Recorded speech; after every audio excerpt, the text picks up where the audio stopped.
মৰমৰ ছাত্ৰ ছাত্ৰীসকল, আজি মই ত্ৰিকোণমিতি চেপ্টাৰৰ দ্বিতীয় খণ্ডত মই আৰম্ভ কৰিবলৈ ওলাইছোঁ আৰু এইটো খণ্ডত আজি 3টামান প্ৰশ্ন আলোচনা কৰিম। MCQ অলপ ভালকৈ ল'বা গুৰুত্ব সহকাৰে। প্ৰথম প্ৰশ্নটো অলপ সোনকালে চাই লওঁ আমি। কি দিয়া হৈছে, tan 1 degree, tan 2 degree into tan 3 degree tan 89 ডিগ্ৰীৰ মান হ'ব। এটা সব পূৰণ হৈ আছে এইবিলাকত। অপশ্যন কি দিছে, 0, অপশ্যন বি 1, 2 আৰু ডিত আছে হাফ। কুৱেশ্যনটো আমি কেনেকৈ সলভ কৰিম, একফালৰ পৰা আমি চাই যাম। সমাধান লিখিছোঁ মই ইয়াত, চাই যাবা। এটা আমাৰ টাৰ্মছকেইটা কি আছে চাই লওঁ। সেইখিনি লিখিছোঁ মই, tan 1 degree into tan 2 degree tan 3 degree into এনেকুৱা আছিলে। যেনিবা tan, ইয়াৰ আগৰ টাৰ্মছটো মই লিখি লৈছোঁ, tan 88 degree into tan 89 degree. এইটোৰ মান আমাক লাগে। ঠিক আছে, চাওঁ। ইকুৱেল টু, আমি এটা কাম কৰিম, ইয়াতে দুটা পাৰ্ট কৰিম, কাৰণ আমি এইবিলাক কুৱেশ্যন ক্লাছত বহুত আলোচনা হৈছে, কিন্তু ইমানকেইটা টাৰ্মছ থকা কুৱেশ্যন নাই কিতাপত। 4টা বা 5টা এনেকুৱা টাৰ্মছ থকা কুৱেশ্যন কিতাপত আছে। সোনকালে চাই লওঁ আমি। তো ইয়াতে বহুত কেইটামান টাৰ্মছ আছে, একদম 89টা টাৰ্মছেই আছে। কিন্তু ইয়াত আমি এইবিলাক ছল্ভ কৰোঁতে এটা ছিষ্টেম পাইছিলোঁ কি, আমি এনেকুৱা লৈছিলোঁ, যিটো দুটা কোণ একেলগে লৈছিলোঁ, যে দুটা যোগ কৰি 90 হয়, সেনেকুৱা দুটা টাৰ্মছ আমি ইয়াত ল'ব লাগিব। ইয়াত আমি দেখা পাই আছোঁ tan 1 ৰ লগত tan 89, অৰ্থাৎ 1 ডিগ্ৰী আৰু 89 প্লাছ কৰিলে আমাৰ 90 হৈ আছে। সেনেকুৱা tan 2 ৰ লগত tan 88 যোগ কৰিলে 90 হৈ আছে। tan 3 ডিগ্ৰীৰ লগত tan 27 ইয়াত আছে, সেইটো যোগ কৰিলেও 90 হ'ব। গতিকে এনেকুৱা আমি 90ত মিলাই দুটা টাৰ্মছৰ যিকোনো এটা টাৰ্মছ আমি কি কৰিব লাগিব, চেঞ্জ কৰিব লাগিব। সেইকাৰণে মই দুটা পাৰ্ট কৰি লৈছোঁ, এনেকৈ চাই ল'বা। tan 1 ডিগ্ৰী, tan 2 ডিগ্ৰী, মই দুটাই লিখিছোঁ, লিখি দিছোঁ, tan 3 ডিগ্ৰী এনেকুৱা, tan 44 ডিগ্ৰীলৈকে মই এটা টাৰ্মছ বনাইছোঁ, কিন্তু মাজত ডটৰ চিন আছে। ইনটু ইয়াৰ পিছত টাৰ্মটো হ'ল tan 45 ইনটু তাৰপিছৰ মই এটা আছিলে tan 46 degree tan 88 degree into tan 89 degree. দুটা পাৰ্ট কৰিছোঁ, আৰু এইটো হ'ল এনেকুৱা এটা টাৰ্মছ 45 ডিগ্ৰী থকাটো, যিটো টাৰ্মছৰ এনেকুৱা আৰু কোনো টাৰ্মছ নাই যিটোৰ লগত প্লাছ কৰিলে কোনটো প্লাছ কৰিলে 90 হ'ব, কিন্তু বাকী গোটেইকেইটাৰে এটা যোৰা মিল আছে। tan 2 আছে, tan 88 আছে, যোগ কৰিলে 90 হৈ যাব। tan 1, tan 89 যোগ কৰিলে 90 হৈ যাব। তো আমি কি কৰিম, এই প্ৰথমকেইটা মই চেঞ্জ কৰিম। কেনেকৈ চেঞ্জ কৰিম চাই লওঁ। এইটো tan 1 ডিগ্ৰী মানে আমি এইটো এনেকৈ লিখিব পাৰিম, cot 90 - 1 এনেকৈ ল'ব পাৰিম। ইনটু এইটো tan 2 আছে, এইটো মানে আমি লিখিব পাৰিম cot 90 - 2 ডিগ্ৰী। এনেকৈ গৈ tan 44ক আমি চেঞ্জ কৰিম, এনেকৈ cot 90 - 44 ডিগ্ৰী। এটা পাৰ্ট হৈ গ'ল। ইনটু tan 45 ডিগ্ৰী মান আমি জানো 1 বুলি, সেইকেইটা আৰু নিলিখোঁ। এইটো পাৰ্ট tan 46 সেনেকৈ থাকক তাৰপিছত tan 88 degree into tan 89 degree. এই পাৰ্টটো মই লিখিছোঁ।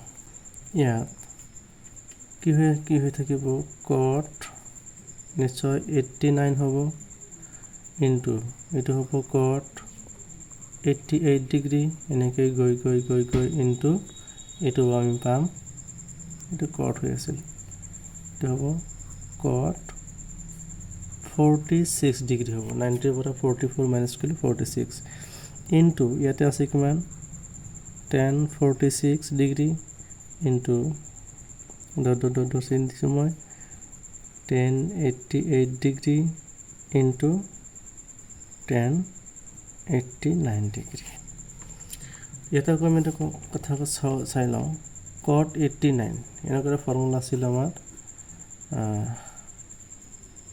cot a equal 1/10 সেনেকৈ আমি লিখি ল'ব পাৰোঁ এইটো আছিলে cot a equal 1/10 এনেকৈ ফৰ্মুলাটো যদি মই ইউজ কৰি দিওঁ চাই ল'বা 1/10 89 ইনটু এইটো 1/10 88 ডিগ্ৰী ইনটু এনেকৈ গৈ এইটো আছে কি হ'ব 1/10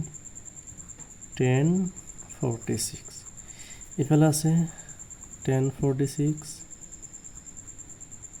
ইনটু ডট গৈ আছে 10 ইনটু চিনটো সময়তে 88 ডিগ্ৰী ইনটু 10 89 ডিগ্ৰী এটা চাই লওঁ আমি 10 89 10 89 কেঞ্চেল যাব 10 88 10 88 কেঞ্চেল যাব 10 46 10 46 কেঞ্চেল যাব আৰু ইয়াৰ মাজত যিমানকেইটা আছিল এনেকুৱা গোটেইখিনি কি হ'ব 89 গুচি গ'ল 10 46 গুচি গ'ল সেনেধৰণে ইয়াৰ মাজত যিমানকেইটা আছে গোটেইখিনি কেঞ্চেল যাব আল্টিমেটলি থাকিব 1 অৰ্থাৎ আনসাৰ ইজ বি 1 তাই বুজি পাইছে ইয়াৰ পিছৰ কুৱেশ্যনটো চাই লওঁ আমি দ্বিতীয় নম্বৰ কুৱেশ্যনটো কি দিছে যদি sin a equal 1/2 হয় তেন্তে cot a এর মান হ'ব option a √3 option b 1/√3 option c √3/2 আৰু অপশন ডি 1 এই কুৱেশ্যনটো আমি লগে লগে সলভ কৰি যাওঁ চাই ল'বা তোমালোকে cot a এৰ মান লাগে আমি এটা ফৰ্মুলা জানিছিলোঁ cot a equal to cos a by sin a এই ফৰ্মুলাটো আমি জানিছিলোঁ cot a মান উলিয়াবলৈ হ'লে আমি cos a আৰু sin a মান জানিলে সেইটো উলিয়াব পাৰিম কিন্তু আমাৰ ইয়াতে দিয়া আছে sin ৰ ভ্যালুটো তোমাৰ কি ভ্যালুটো আছে sin ৰ ভ্যালু দিয়া আছে sin ৰ মানটো বহাব পাৰিম কিন্তু cos ৰ ভ্যালু দিয়া নাই আমি cos ৰ মান সেইকাৰণে প্ৰথমতে উলিয়াই ল'ম আমি জানো যে cos square a equal 1 minus sin square a so implies cos square a equal এটা আছে 1 minus sin ৰ ভ্যালুটো কিমান আছিল এতে 1/2 স্কয়াৰ আছে স্কয়াৰ দাও সো কি আহিব cos square a equal 1 minus 1/4 so implies cos square a equal LCM ললে 4 আহিব আৰু 4 ভিতৰত 1 4 বাৰ 4 লগত 1 পূৰণ কৰিলে 4 হ'ব বিয়োগ 4 ভিতৰত 4 একবাৰ 1 ৰ লগত এইটো 1 পূৰণ কৰিলে 1 হ'ব কি থাকিল cos a equal 3/4 এটি স্কয়ার আছিল মই উঠাই দি ফেলে ৰুট চিন দি দিছো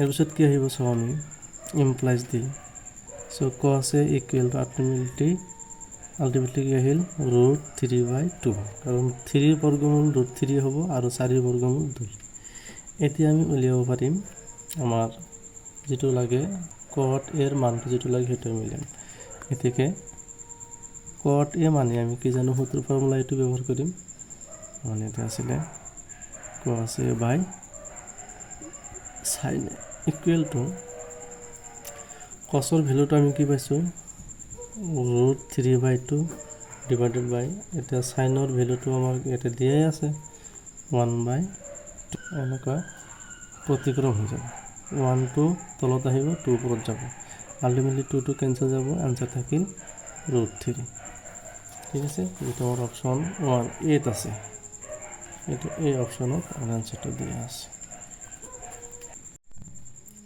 তৃতীয় নম্বৰ কোৱেশ্চনটো মই তোমালোকৰ কাৰণে উলিয়াইছো চাই লবা পৰিচয় প্ৰথমতে কুৱেশ্যনটো কিন্তু এনে বহুতেই ইম্পৰ্টেণ্ট কুৱেশ্যন হয়।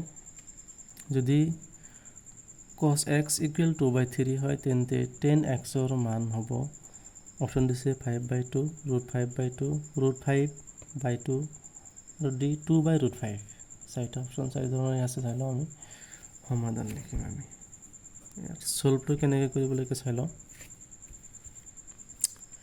আমাৰ cos x মান দি আছে, আমি উলিয়াব লাগে 10x মান। চ' 10x লগত cos x ডাইৰেক্ট সেনেকুৱা এটা সম্পৰ্ক ডাইৰেক্ট নাই। আমি এটা এনেকৈ ল'ব পাৰোঁ, আমি জানো যে 1 + 10x = 1 + 10² x ইকুৱেল টু কি পাৰোঁ জানো, আমি sec² x লৈছোঁ। কাৰণ চেকৰ পৰা আমি কষ্টটো পাম, এইটো যিটো কষ্ট আছে চেকৰ পৰা কষ্টটো পাম। কেনেকৈ চাই লওঁ আমি। চ' 1 + 10² x ইকুৱেল টু চেক মানে কি আছিলে, sec x equal to formula আছিলে 1/cos x। এই ফৰ্মুলাটোৱে আছিলে, গতিকে মই এইটো ফৰ্মুলা ইউজ কৰিম। চেকৰ ঠাইত কি লিখিম মই 1/cos x লিখিম, ইয়াতে স্কুৱেৰ আছে চেকত, গতিকে আমি ইয়াতে স্কুৱেৰ দি দিম। চ' কি আহিল 1 + 10² x ইকুৱেল 1/, এইটো কছৰ ভেলুটো আমাৰ কিমান দি আছে, কছৰ ভেলুটো মই দিছোঁ 2/3। মই 2/3 লিখিছোঁ, স্কুৱেৰ আছে স্কুৱেৰ দিছোঁ, একফালে হয় এটা এটাকে। চ' ইমপ্লাইজ 1 + 10² x ইকুৱেল টু এতিয়া কি আহিব 1/4 / 9 আহিব। 1/4 / 9, কাৰণ 2 স্কুৱেৰ আহিলে 4 হ'ব আৰু 3 স্কুৱেৰত 9 আহিব। চ' ইয়াতে চালোঁ আমি 1 + 10² x ইকুৱেল টু 1ৰ লগত এই গোটেইখিনি ডিভাইড হৈ আছে, গোটেইখিনি এইখিনি ডিভাইডটো মাল্টিপুল কৰিলে ৰেচিপ্ৰকেল হৈ যাব, অৰ্থাৎ 1ৰ লগত এইখিনি হৰণ হৈ আছে, হৰণটো যদি 1ৰ লগত পূৰণ কৰি দিয়া হয় এইটো কি হ'ব প্ৰতিক্ৰম হৈ যাব, অৰ্থাৎ কেনেকুৱা হ'ব 1ৰ লগত পূৰণ কৰিলে 9/4 এনেকুৱা হৈ যাব। চ' 10² x ইকুৱেল টু 1ৰ লগতখিনি পূৰণ কৰিলে 9/4 থাকিল, আৰু ইফালে যিটো 1 আছে প্লাছ হৈ আছে ইফালে যায় মাইনাছ হ'ব। চ' কেনেকৈ হ'ল 10² x ইকুৱেল টু, এটা আৰু মাইনাছ কৰিলে লহগ ল'ব লাগিব 4, এইটো 4 লহগ ল'ব লাগিল, 4ৰ ভিতৰত 4 একবাৰ, 1ৰ ভিতৰত 1ৰ লগত 9 পূৰণ কৰিলে 9 হ'ব, বিয়োগ 4ৰ ভিতৰত তলত 1 আছে হৰ, 4ৰ ভিতৰত 1 4বাৰ, আৰু সেই 4ৰ লগত 1 পূৰণ কৰিলে 4 হ'ব। কিমান হ'ল 10² x ইকুৱেল টু আমি পালোঁ 9ৰ পৰা 4 গ'লে থাকিল 5, ইয়াতে আছে 4। চ' কেনেকৈ হ'ব, যদি মই ইয়াতে স্কুৱেৰটো উঠাই দিওঁ, স্কুৱেৰটো উঠাই দিলে কি হ'ব 10x হ'ব, আৰু ইয়াতে গোটেইখিনিত ৰুট আহিব 5/4। চ' এনচাৰটো কেনেকৈ হ'ব আমি চাওঁ, 10x ইকুৱেল টু 5ৰ কোনো বৰ্গমূল ডাইৰেক্ট নাই, গতিকে ৰুট থাকি যাব 5ত, আৰু 4ৰ বৰ্গমূল হ'লে আহিব 2, অৰ্থাৎ এনচাৰটো আহিল √5/2, that is answer is C. ঠিক আছে, √5/2। নিশ্চয় বুজি পাইছোঁ, সকলোৱে চাই লোৱা। নিশ্চয় ভিডিঅ'খিনি ভাল পাইছা, আৰু গোটেইখিনি কুৱেশ্যনে মই ইম্পৰ্টেণ্ট কুৱেশ্যন দিছোঁ। যদি ভাল লাগিছে কমেণ্ট কৰিবা, আৰু যদি ক'ৰবাত বুজি পোৱা নাই নিশ্চয় কমেণ্ট কৰি জনাবা, আৰু যদি এনেকুৱা ভিডিঅ' লাগে সেইটোও কমেণ্ট কৰি জনাবা। মই এইখিনিতে আজি শেষ কৰিছোঁ, লগতে ছাবস্ক্ৰাইব কৰি দিবা যদি ভিডিঅ'টো ভাল লাগিছে, বেলেগক সহায় কৰিবলৈ, বেলেগে যাতে চাব পাৰে, গতিকে সকলোকে সহায় কৰিব লাগে। ঠিক আছে, ধন্যবাদ, ৰাখিছোঁ আজি।